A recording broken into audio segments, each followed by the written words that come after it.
یو هلک چې هیڅ جامې نه دی اغوستی د ځنګل په منځ کې په یو عجیب مای کې پروت دی. په لومړي نظر کې دا د یوې ټوکې په څیر ښکاري، خو حقیقت بل څه دی. هلک نه یوازې دا چې نه پوهیږي چې دی څوک دی، بلکې دا هم نه پوهیږي چې چیرې دی.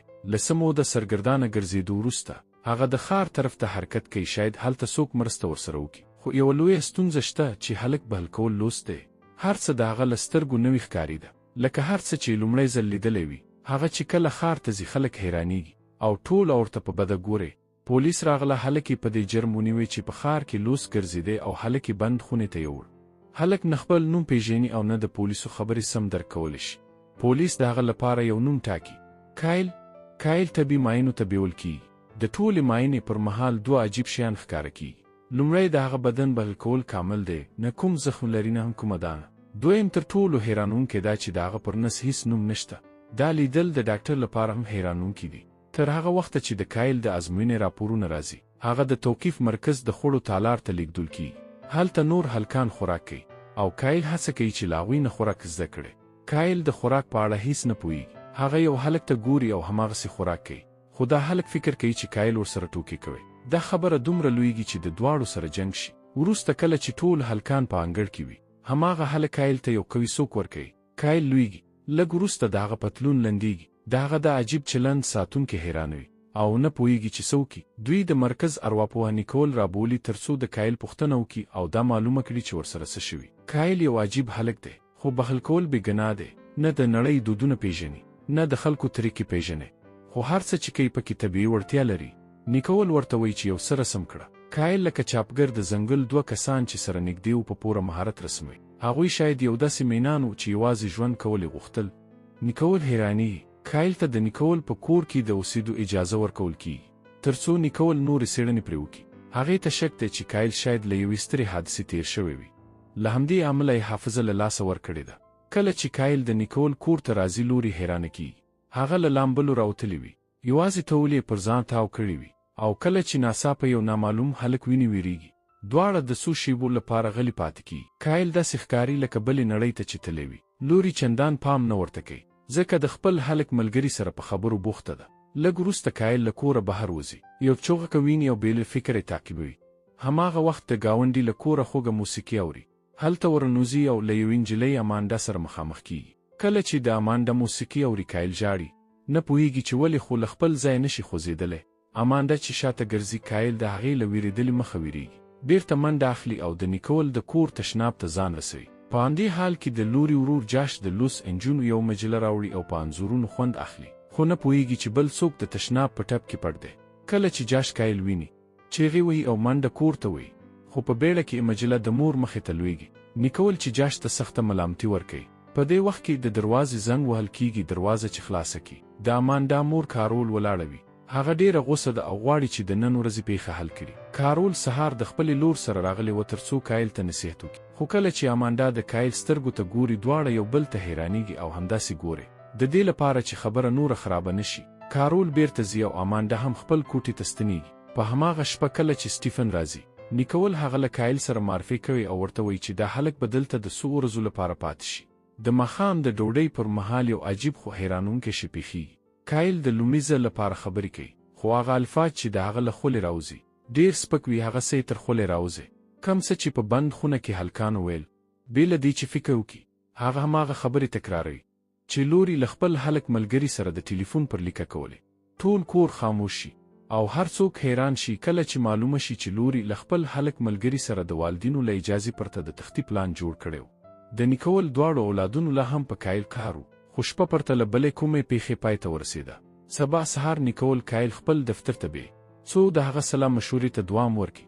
جوش هم له دې فرصته ګټه اخلي او کایل ته د مکتب لپاره یو لړ پوښتنې ورکوي چې حل یې کړي. خو کله چې کایل پرته له کومې ستونزې ټولې پوښتنې سمې ځوابوي، جوش او نیکول دواړه حیران شي. اوس څرګنده شوه چې کایل نه کم عقل دی او نه هم د پوهې کمښت لري، بلکې د هغه عجیب چلند تر شا بله ژوره ماما پرته ده. کله چې د کایل د ازموینې پایلې راغلې، هر څوک حیران شول. کله چې ډاکټرانو ولیدل چې د هغه نمرې 400 دي، نو پرېکړه یې وکړه چې نورې ازموینې هم ترسره کړي. د هغه د مغزي سکین وښوده چې د هغه دماغ د انسانانو په پرتله څو چنده وده کړې ده. د هغه دماغي فعالیت دومره تیز و چې ګواکې هغه یو فضایي موجود یا یو انساني روبوټ دی. د شپې نیکول کایل بیرته کور ته راولي او ورته وایي چې له جوش سره یو کوټه شریکه کړي. د جوش دا هیڅ نه وه خوښه، خو که یې شکایت کړی وای نو جزا به یې لا زیاته شوې وای. د شپې نیمه وه هر څوک ویده و چې کایل د دروازې د پرانیستل کېدو غږ واورېد. هغه ولیدل چې لوري په پټه له کوره وځي. کایل د جاسوسۍ له امله ورپسې روان شو او ویې لیدل چې لور یوې پارټۍ ته ورسېده. د ماحول له لیدو سره کایل هم احساساتي شو او نشه یې وکړه له ډېر څښاک وروسته کې وکړ. خو ځکه چې هغه ته شرم معنا نه درلوده نو پرته له کومې اندېښنې پارټي ته دوام ورکړ. خو ناڅاپه پولیس راورسېدل. یو افسر هڅه وکړه چې لوري ونیسي، خو کایل ورمخته شو. د هغه څېره ناشنا شوه او د مار غوندې غږونه پیل کړل. هر چا پرې وخندل، خو کله چې افسر هڅه وکړه چې هغه ونیسي، کایل ناڅاپه ځان شاته کړ. افسر په قهر شو، خپله د لرګین ډنډه یې راوایسته څو کایل ته درس ورکړي. خو کایل نه یوازې د هغه برید څخه ځان وژغوره، بلکې داسې مهارت وښود چې ټول خلکو ورته چچکې وکړې. افسر د اسپکاوي ونه زغملی شو او بیرته لاړ. هماغه شپه کایل لوري خوندي کور ته راوستله. سبا کایل هڅه وکړه چې خپلې تېروتنې اصلاح کړي او د کورنۍ زړونه وګټي. لومړی د سټیفن کمپیوټر جوړ کړ او هغه مهم اسناد یې بیرته ورکړل چې هغه له میاشتو راهیسې ورک شوی و. بیا یې د جوش کوټه پاکه کړه او یوه نوې مجله یې ورته راوړه. له همدې کوچنیو کارونو سره کایل ورو ورو د کورنۍ مینه ترلاسه کړه. نیکول فکر وکړ چې تر څو د هغه د ماضي راز نه وي افشا شوی، هغه به لنډ مهاله خپل زوی وګرځوي. خو یو عجیبه خبره دا وه چې کایل د شپې نه ویده کېده. د هغه چلند لا هم ډېر عجیب شوی و. هغه د ستړیا پرته د شپې لخوا کاراټي تمرین کاوه، او تر ټولو حیرانوونکې دا وه چې هغه هر څه چې لمس کړل پرته له دې چې که خام وی که پاخه خوړلې. یوه ورځ کله چې کایل په انګړ کې و، یو سړی په یو وان موټر کې ورته کتل. کایل په لومړي سر کې دا ناپامي وګڼله، خو ورو ورو دا سړی هر ځای لیدل پیل کړل. اوس روښانه وه چې یو څوک د هغه تعقیب کوي. یو څو ورځې وروسته نیکول کایل یو ډاکټر ته بوت، مګر کله چې ډاکټر راپورونه ولیدل نو حیران شو. د کایل بدن بخل کول نوی ښکاري، داسې لکه هیڅکله چې ژوبل شوی نه وي. د هغه غاښونه هم بخل کول نوي وه، پرته له کومې سور یا زیان. او تر ټولو حیرانوونکې خبره دا وه چې د هغه د دماغ فعالیت د عادي انسان په پرتله څو چنده لوړ و. ډاکټر د دې هیڅ تشریح نه لرله. هماغه شپه ډاکټرانو کایل ته د خوب دعا ورکړه تر څو هغه آرام ویده شي. خو پټ راز هماغه وخت ښکاره شو. له دې سره سره چې کایل ته د خوب دعا ورکړل شوې وه، هغه ټول شپه بیدار و. دا ځل هغه په خپل کوټه کې نه و، بلکې د کور په انګړ کې ولاړ و او ستوري کتل لکه خپل کور چې یادوي. سټیفن فکر وکړ چې شاید کایل اضافي انرژي لري، کومه چې باید مصرف شي. نو هغه پریکړه وکړه چې کایل ته د ځغاستې موقع ورکړي. سټیفن پخوا یو تیز منډه وهونکی و او هغه باور درلود چې کولی شي کایل ستړی کړي. مګر د سټیفن اټکل به الکول برعکس ثابت شو. کایل د یو المپیکي اتل په شان منډې وهلې او په پای کې دا سټیفن و چې ستړی شو نه کایل. د ستړیا او غوسې له امله سټیفن کور ته ستون شو او د نیکول سره یې شخړه پیل کړه. سټیفن ویل چې کایل انسان نه دی او هغه باید بیرته هغه ځای ته لاړ شي له کومه چې راغلی. کایل دا خبرې په خپله واورېدلې. دا خبره یې زړه مات کړ او هغه له کوره وتښتېد پرته له دې چې چاته خبر ورکړي. سټیفن د کایل د موندلو لپاره هر ځای ولټاوه، خو هیڅ یې ونه موند. پولیسو ته هم زنګ وهل شو، مګر هغوی ویل چې تر څو 24 ساعته نه وي تیر شوي دوی څه نشي کولی. په شپه کې نیکول ځینې انځورونه وموندل. په دې انځورونو کې یو ځای و چې سټیفن او نیکول وپېژانده. بې له کوم ځنډه سټیفن او نیکول د مشیلونو سره ځنګل ته روان شول. بالاخره هغوی کایل وموند. هماغه ځای، هماغه طریقه، یوازې د ستورو لیدل لکه چې خپل کور یادوي. کله چې هغوی کور ته بیرته راستانه شول، سټیفن د خپلې تېروتنې لپاره له کایل نه بخښنه وغوښته. هغه کایل ته وړاندیز وکړ چې په ګرم اوبو غسل وکړي. کله چې کایل لومړی ځل راډیو واورېدله، د سیګنالونو ترمنځ سپین غږ ګهشت بهسد هغه ته آرام ورکړ. او هماغه شپه د ډېرو ورځو وروسته کایل ویده شو. راتلونکي سهار کیسه نوی ریښ اخلي. پولیسو نیکول ته زنګ ووهه. هغوی ویل چې هماغه ځای ته نږدې چې کایل پکې موندل شوی و، د یو انسان هډوکي موندل شوي دي. نیکول دا خبره په اورېدو سره حیرانه شوه. پولیسو ویل چې شاید کایل هم قاتل وي، نو نیکول باید محتاط واوسي. ایجنټ ټیلر نیکول ته ویل چې په موندل شویو هډوکو کې یو داسې مواد موندل شوي چې ژر سوځي، یعنې هډوکی تازه دی. همداراز د پوستکي ځینې نمونې هم پیدا شوي چې تحلیلیږي.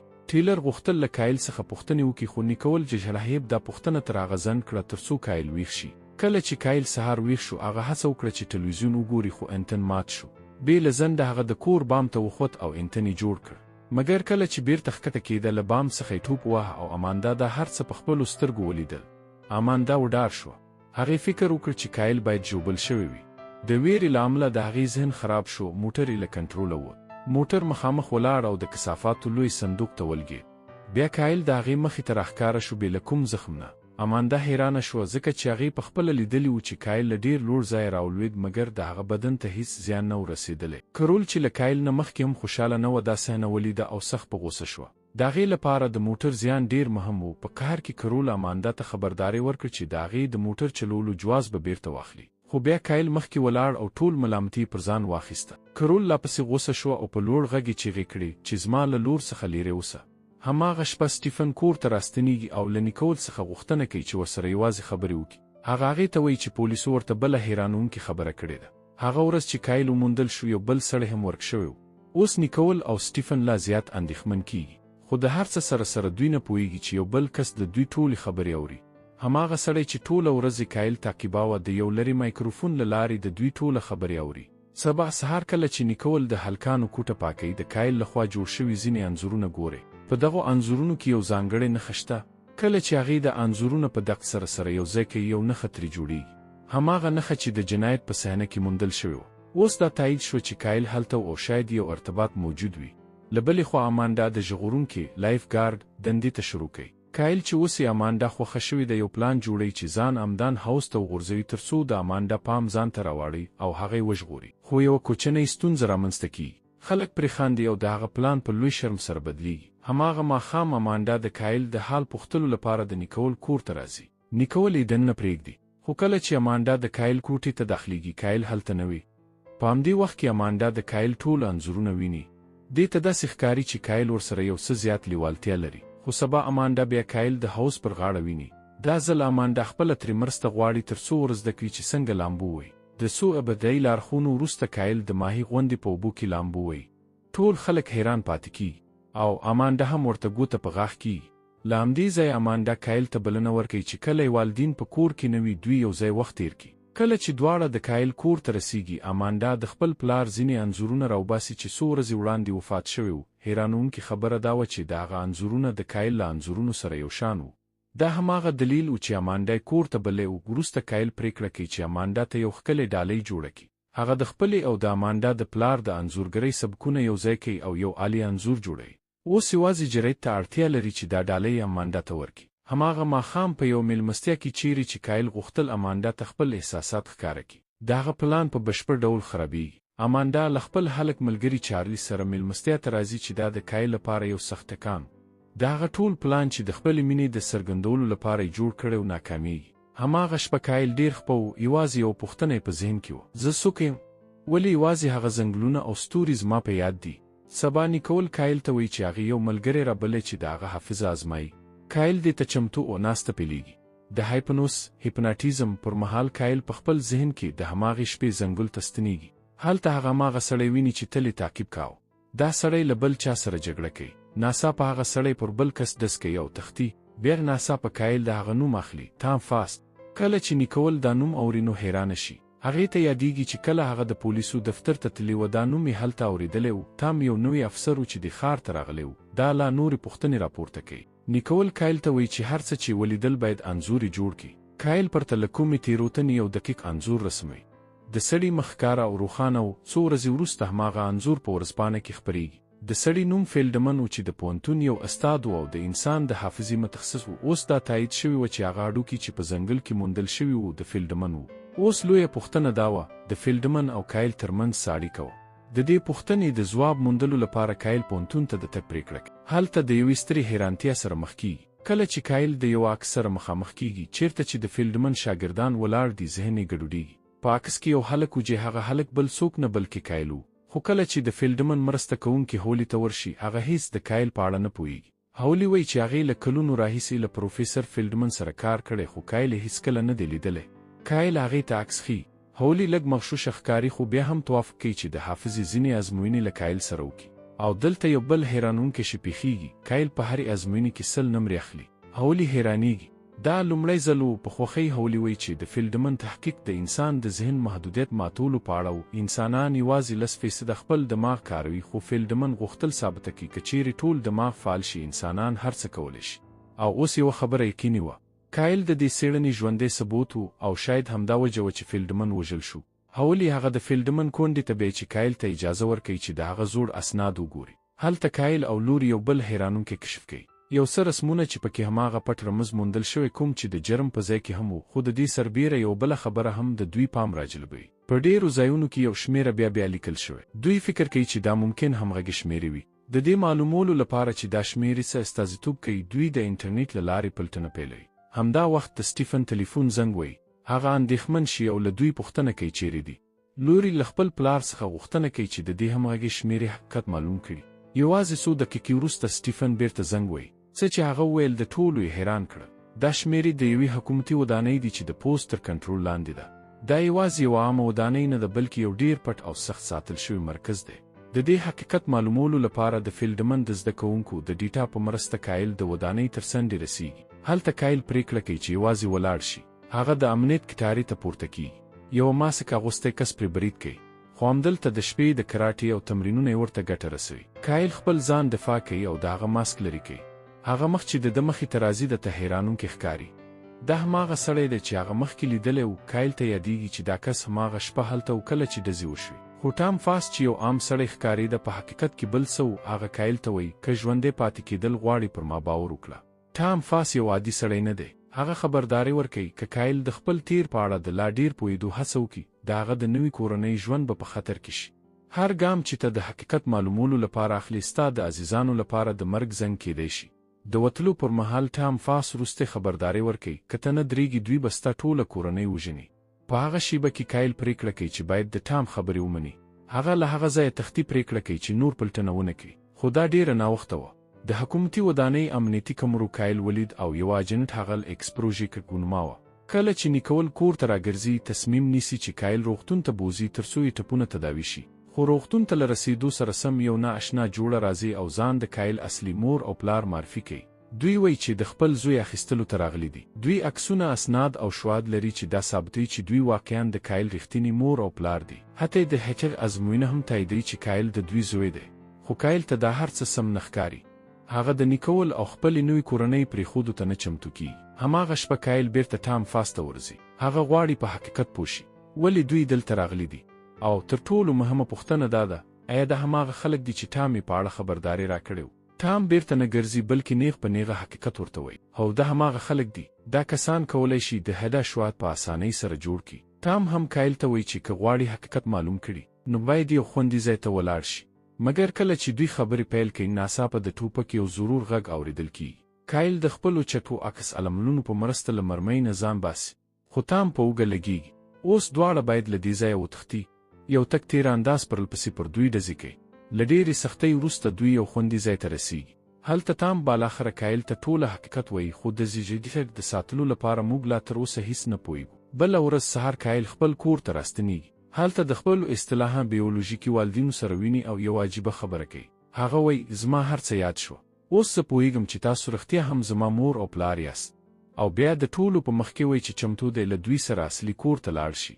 کایل له خپلې رضایي کورنۍ سره مخه ښه کوي او له خپلو بیولوژیکي والدینو سره روانېږي. مګر ډېر ژر حقیقت راڅرګندېږي. دا خلک واقعاً اداکاران دي چې ټام یې استخدام کړي دي. اوس دوی یو پټ عملیاتي مرکز ته روان دي چیرې چې کایل به ټوله حقیقت وپوهېږي. هلته کایل له ادم سره مخ کېږي، څوک چې ورته یو عجیبه خبره کوي.